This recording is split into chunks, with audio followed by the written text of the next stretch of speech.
তৃণমূল কোন ভোটটা 250-র নিচে বলে বলো তো? তারপরেও তো আমরা দেখেছি অতীতে, আমাদের ছোটবেলা দেখেছি এবার নয় নেভার, মমতা ব্যানার্জির পার্টি ভোগে চলে গেল।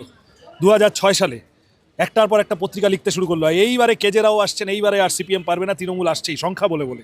সেই বছর বামপন্থীরা 235টা সিটে জিতে।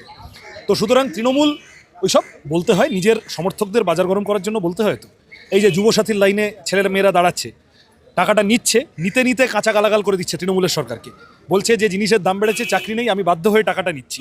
আসলে আমি 1500 টাকা ডিজার্ভ করি না, আসলে আমি একটা 30,000 টাকার চাকরি ডিজার্ভ করি, যে চাকরিটা পার্থ মানিক অনুব্রতরা ঝেড়ে দিয়েছে। সুতরাং দাঁড়িয়ে যারা আজকে এইগুলো বলছেন, তৃণমূল তার নিজের দলের কর্মীদের কনফিডেন্স দেওয়ার জন্য এটা বলছে। আর বিজেপি নিয়ে যত কম বলা যায় তত ভালো। শুভেন্দু অধিকারী তো গত বছরই বোধহয় 3টে ডেট বলেছিল, কবে সরকার পড়ে যাবে, কবে ওরা চলে আসছে, কবে। খিল্লি হয়ে গেছে, জোকার। পশ্চিমবাংলার রাজনীতি দুঃখের বিষয় কি বলতো, মানে আমরা তো ছোটবেলা থেকে জ্যোতি বসুকে দেখেছি, আমরা গনি খান চৌধুরীকে দেখেছি, প্রণব মুখার্জিকে দেখেছি, বুদ্ধদেব ভট্টাচার্যকে দেখেছি, বিভিন্ন রকম মানে বিরোধী রাজনীতিরও আমি কারুর নাম বলতে পারি যাদেরকে আমরা দেখেছি। রাজনীতির একটা স্ট্যান্ডার্ড ছিল, আমি এটা কোনো এলিটিজম থেকে বলছি না কথাটা, কিন্তু রাজনীতিবিদ বলতে মানুষের মধ্যে একটা সমীহের জায়গা ছিল।